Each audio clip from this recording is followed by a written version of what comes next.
Hi, David here. This is part 2 of my Missile Command restore. And I'm working on replacing the T-molding and the side art. So I've done some prep work. There's some stickiness on the surface, which I took off with some 3000 grit sandpaper. And then I took some heavier grit sandpaper, like 320 grit, to sort of flatten the gouges. There are a few gouges on the cabinet on both sides. Not too bad, but they're there. And also near the bottom, there was also some some flaking.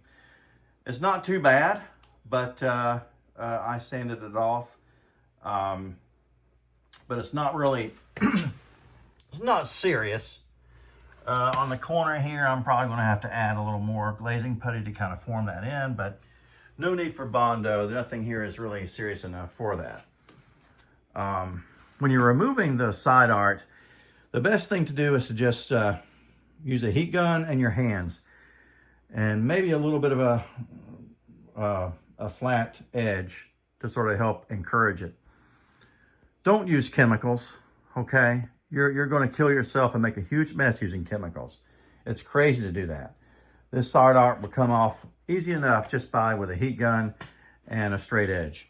What you do when you heat the side art, you want to make sure that you don't burn it, because if you burn it, it's going to leave sticky on the surface. Heat it up just enough to remove it. If you have stickiness, you can sand it off with a 3000 grit sandpaper. Now, I'm going to use automotive glazing putty to fill in some of the cracks and gouges. I really think that wood putty and wood filler is crap. I really do. I don't suggest using any of that stuff. I think that automotive glazing putty is much, much better. The biggest problem I see with people doing this kind of stuff is overkill. They just kill themselves, you know, and you really don't have to. The surface here is fairly smooth. You don't want to paint this whole surface. I think I might put some white primer out on the putties areas to sort of disguise that. But I'm not going to paint the whole side of the cabinet. It's not necessary. The good thing about these Atari cabinets is when you remove the side art, it leaves a shadow of the previous art that you can use to guide the placement of the new side art. That's very, very useful. Other people have done the same thing. And if you paint it, then you cover that up, and it makes it 10 times harder to line up your side art. Okay? Just not necessary. Now, one option is to laminate. Okay, I've thought about laminating, because if I laminate, that's going to, you know, I don't have to worry about the gashes and the bumps and the bruises so much, and probably could dispense with most of this body work and just put that laminate right on top. But it's expensive. You know, it's not cheap. You know, and it does add, I don't know, it's a little more work to put that laminate on. You got to get a different T-molding that's wide enough. So I don't know. You could go either way, you know, but I think it's certainly a viable option if you don't want to have to deal with all this body work. Down here at the bottom, I am going to use the old T-molding as a bit of a mold. As I fill in, I'm going to have to put a little line, a very thin line, very thin bead of putty on the bottom edge of this cabinet, because it is eaten up just a little bit, but not much.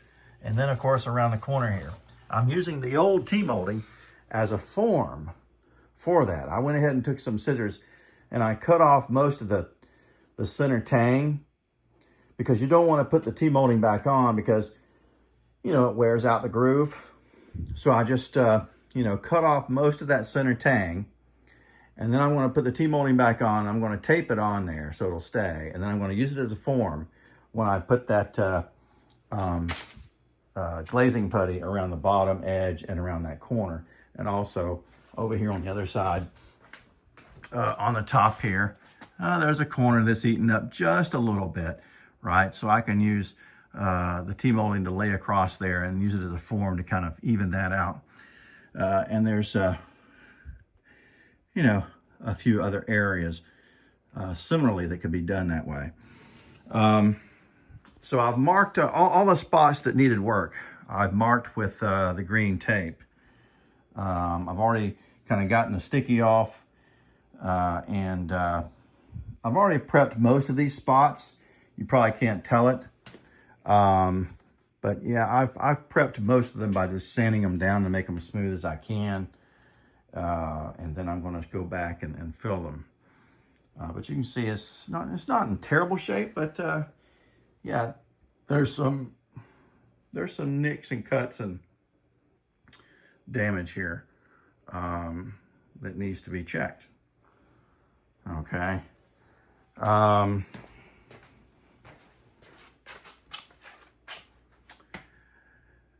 When I get ready to put the side art on, you know, there's the dry method and then there is the wet method. Man, I don't know why anybody would want to use the wet method on something like this, especially particle board. You don't need to do that. That is overkill. You're killing yourself, and you know, it makes a huge, gigantic mess. The dry method works just as well on these Atari cabinets, and you know, that's what I'm going to be doing. So lessons to learn. Don't use any chemicals removing your side art on an Atari cabinet. Don't use the wet method, use the dry method. Use automotive Bondo and automotive glazing putty to fill in your gaps, gashes, or busted corners. Don't use wood putty or you know, wood stuff. It just isn't worth a flip. And the automotive stuff works just as well, a lot better, a lot easier to work with, and is stronger at the end of the day. And you don't need to paint the whole cabinet. It's just not necessary. You don't need to primer the whole cabinet. You don't need to put 10 layers of paint on the cabinet. Gosh, I've seen people do such crazy things, and it's just overkill, you know. And I'm trying to create what I think is a definitive guide for this to help people out, because anytime you ask about something like this on some of the help forums, they'll say, well, there's a million threads on this already. Yeah, there's a lot of threads on it, but none of them are any good. You know, people go off on different tangents and change the topic and go off on a different topic that doesn't mean anything. The information is incomplete, doesn't give you all the details you need. You know, and there's also tons of disparate ways to do things, and there's no best way to do it. You know, a lot of those people on the forums are a little bit crazy anyway, a little bit eccentric, and have a lot of affectations about doing things a certain way, which are totally unnecessary. So, yeah. So my next step is to start with the glazing putty. Use my T-molding to kind of mold some of the bottom edge down there in that corner that's a little bit damaged, and a couple of other corners that are eat up just a little bit, not badly. Putty the rest of it, and I have some white primer that I'll probably you know, cover up the puttied spots with, just to disguise it a little bit so that it can't be seen through the white side art. I don't think it will be anyway. It's probably not necessary, but it's just a precaution that I wanted to take. And of course, here's the you know, the Bondo glazing and spot putty. I believe that is good enough for this application anyway. I do have another cabinet that needs corners replaced, and I've got Bondo for that. That's going to be a bigger job. So I've been kind of avoiding that for a while. But yeah, this is part 2. Just a summary of where I'm at. I've already done a good bit of the prep. Still have some more to go. Another thing I want to tell you is some people, you know, worry about, you know, should I take everything out of the cabinet? And how should you handle the cabinet? These cabinets are very heavy. Atari cabinets are super heavy. So what I'm going to do is, first of all, I'm not taking anything out of the cabinet. I may take the back door off because sometimes that makes it easy to use your clamps on the side art. But I'm going to lay it on its side very carefully and do one side at a time, completely. Side art plus T-molding, and then flip it once. You don't want to be in a situation where you're flipping it back and forth. You'll ruin your back, but you're also going to, you know, possibly mess something up on your game. So I try to do as little moving around as possible. It is on casters, but as you can see, all the work I've done so far is with the game sitting up. You know, I'm going to do everything I can with the game sitting up, and I'm not going to lay it on its side until it comes time to actually put the side art itself on. And I've actually even considered possibly not doing that, thinking that maybe I could put the side art on standing up. I think it's possible, but probably not a good idea in order to get it exactly right. So yeah, I will lay it down for that. Okay, that's my update. Stay tuned, more to come.